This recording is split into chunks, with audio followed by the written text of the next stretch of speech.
And back on Newsmaker, I'm Brian O'Neill. Now on with Republican Assemblyman Joe Giglio live. Assemblyman, thank you for calling in today. Oh, thank you for having me, Brian.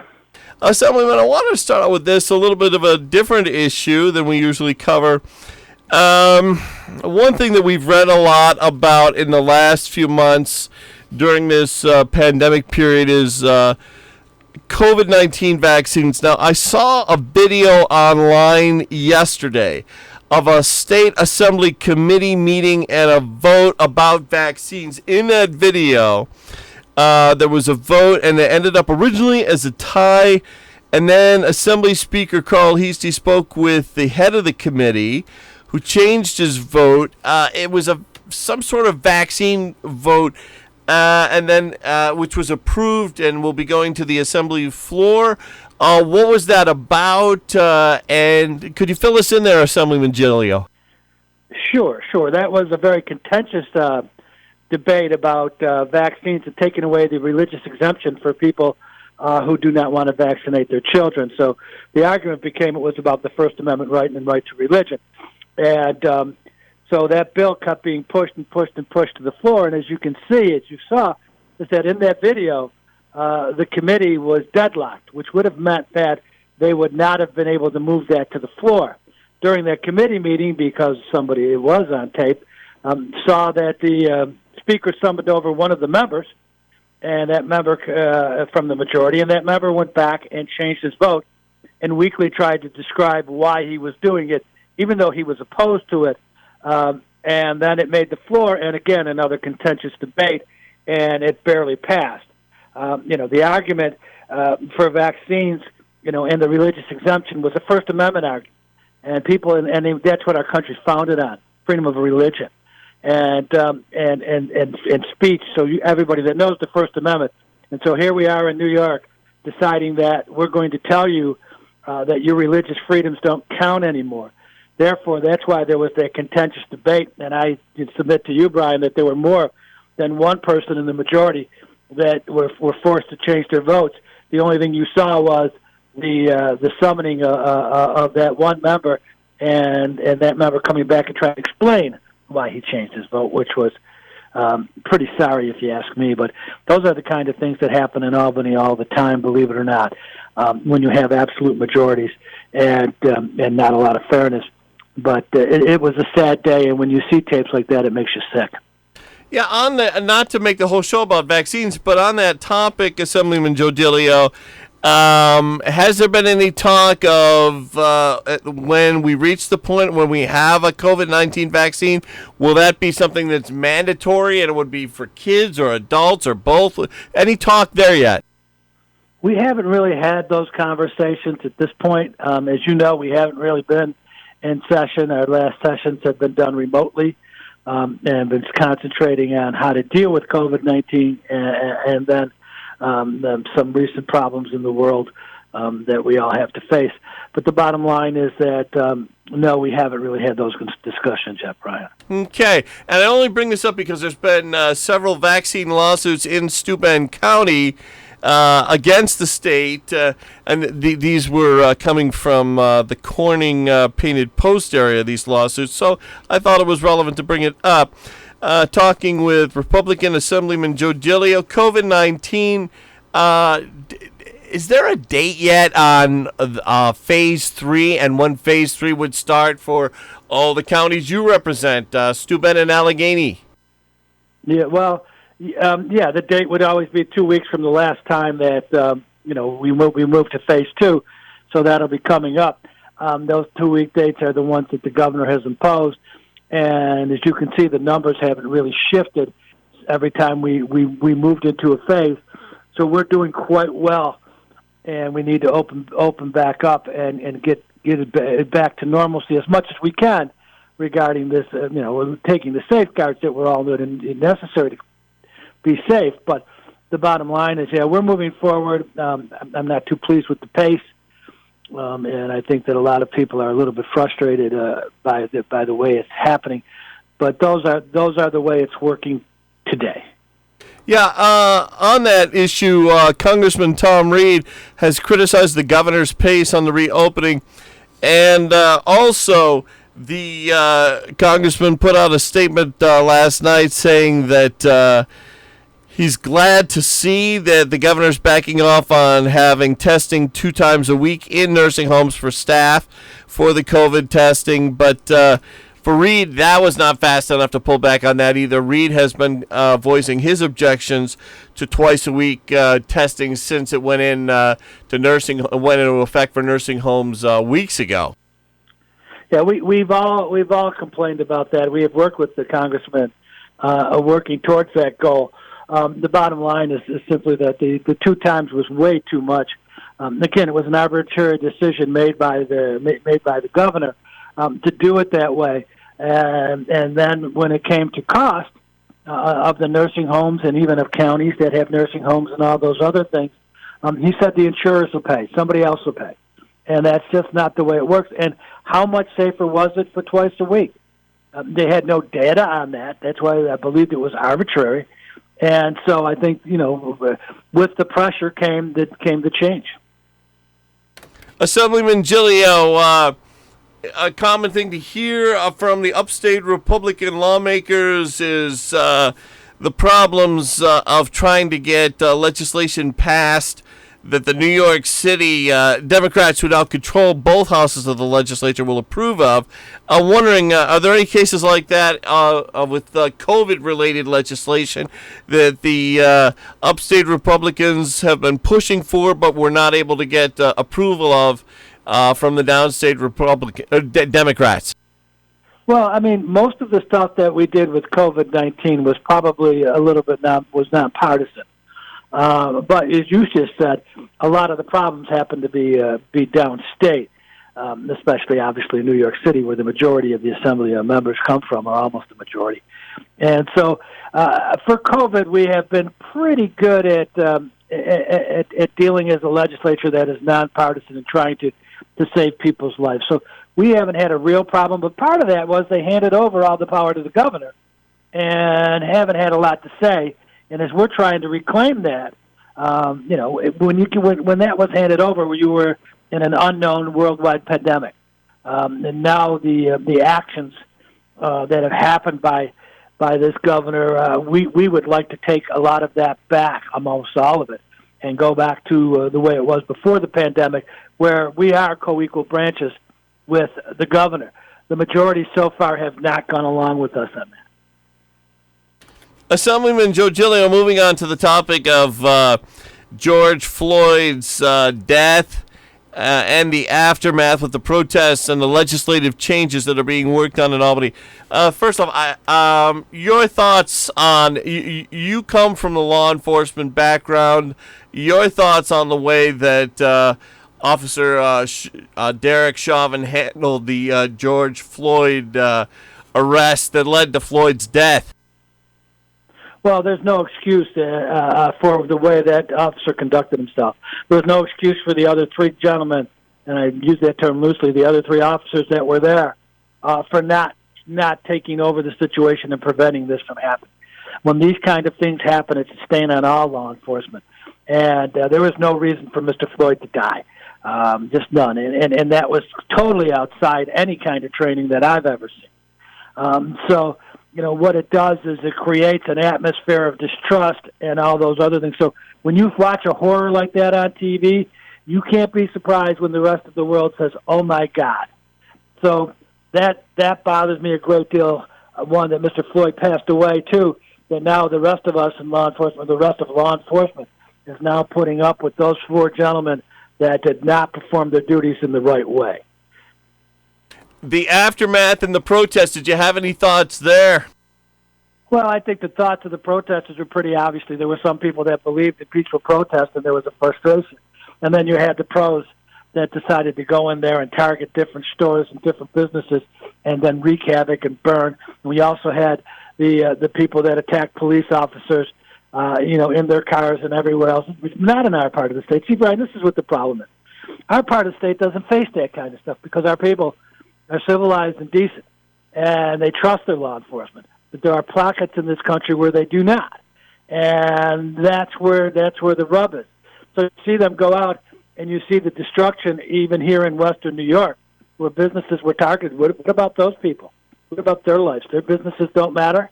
It was an excuse. I've talked to people who told me during the New York City demonstrations, during the peaceful part, it was fine. But then they started finding people with crowbars in their backpacks. We know what their intentions were, and they did it. They picked the most expensive stores. They went in there and they robbed them. So they used this tragedy as an excuse to be criminals. And that's the terrible part, because, again, it takes away from the focus of where we want to go to make a better society. Some of the legislation that's come out of that, the Assembly's worked on the New York State citizens' right to video law enforcement arresting someone or while they're being arrested. What's you come from a law enforcement background, Assemblyman Giglio. Your thoughts on the whole right to video in New York State? Well, this is the way I look at it, Brian. There again, I go back to the First Amendment that we talked about when we were talking about vaccines. If someone's on the street and they see something going on and they take a video or picture, because now everybody can do that, again, it's their right. If they interfere with the arrest, if they interfere with the officers while they're trying to effect that arrest, and then therefore affect the safety of both the person they're trying to arrest and the officers and everybody around them, that's a problem. These things are not as simple as they might seem. Well, geez, you have a right. Well, absolutely, you have the right, but you don't have the right to impede or inflict anything on somebody performing their duties officially. And that's what some of the issues were with law enforcement. Don't interfere and inflame and make a situation worse. You're allowed to video, but keep your distance as the business is going on. I wanted to ask you about the chokehold ban, and the question I wanted to ask you, and I've said this before on the air, I was talking to a local police officer off the air, who said that chokeholds are already frowned upon or illegal in New York State. Now they're working on a chokehold ban. What's going on there, Assemblyman? I'd like to ask you a question, Brian. Go ahead. In your time as a reporter and a newsman, in our communities, how much have you seen that chokehold being used? How much have you heard about that a chokehold was used? Has anybody been severely injured that we know of during that? Locally, never. That's my point. Our departments, our folks, our sheriffs, all these guys are trained and know what to do. They're trained in interpersonal relations. They're trained in defensive tactics. They're trained. And it doesn't happen here. This is a big state, and chokeholds should be banned. And that's not a big problem. I don't think you'll find a police officer that says no. I just don't think you will. But they made an issue of it even more, again, because it inflames things sometimes. Anybody that does that is not following their standard operating procedures, and most chokeholds are banned. So that's not a problem. Yeah, I was confused as to why they were working. I mean, I know that people are objecting to the way that George Floyd was treated. Everyone objects. There's no question that I have not heard anyone yet say that Officer Chauvin was right. Everybody is siding on the George Floyd side on this one. We're talking with Assemblyman Joe Giglio. We're going to take a quick break, check the forecast. We'll be back, and we'll talk with the Assemblyman about what's to come legislatively. What's he hearing about things that the Democrats want to pass and that the Republicans want to pass? Stay with us. Radio Classifieds. The South Dansville Fire Department will have a chicken barbecue this Sunday, June 14th. Takeout only. It'll be from noon until 3 at the South Dansville Fire Hall, $10 per dinner. Again, that's a chicken barbecue at the South Dansville Fire Hall. All are welcome, but again, it'll be takeouts only, so get there early starting at noon this Sunday. To get in on the Radio Classifieds, call 324-1480. Selecting a nursing home for a loved one isn't easy until you've discovered Hornell Gardens Nursing and Rehabilitation. Hornell Gardens delivers the highest level of care, compassion, and commitment with amenities and activities that will enrich body, mind, and spirit. It's a place that's close to home. Stop in for a tour of Hornell Gardens, located at 434 Monroe Avenue in Hornell, or to learn more, call 585-222-CARE or visit hurlbutcare.com. Checking in now with meteorologist Rob Carolyn, who's got the answer to the question, why is it turning cool again? Oh, because we've got persisting troughing in the upper parts of the atmosphere. Brian, we keep bending the jet stream down towards us out of central Canada. That's where the air is cooler than it is in the mid-latitudes. And every time we get one of these air masses, it's going to feel like fall, and that'll be the story this weekend. Brian, a lot of cloudiness out there this morning. It's associated with the frontal system that went by, produced some showers and thunderstorms overnight. Those showers and storms now stretch from northern New England back through the Albany area and down towards New York City. Looks like this cloudiness will eventually give way to partly to mostly sunny skies, but for a breezy day. Temperatures, they're going to be somewhere between 75 and 80 this afternoon. Sunrise this morning was at 5:33. The sun sets tonight at 8:48.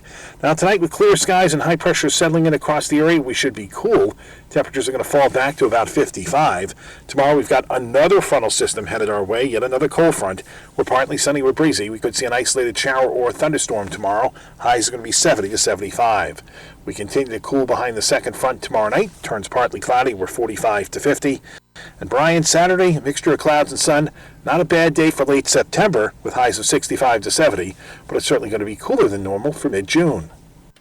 Back live with Republican Assemblyman Joe Giglio. Assemblyman Giglio, looking online to the 2020 legislative calendar, which shows that the session officially ended June 2nd, but with the emergencies that the state has had with COVID-19, I wanted to find out, is that calendar still accurate, or will you be going back this summer? What's going on with the legislative calendar for the state assembly?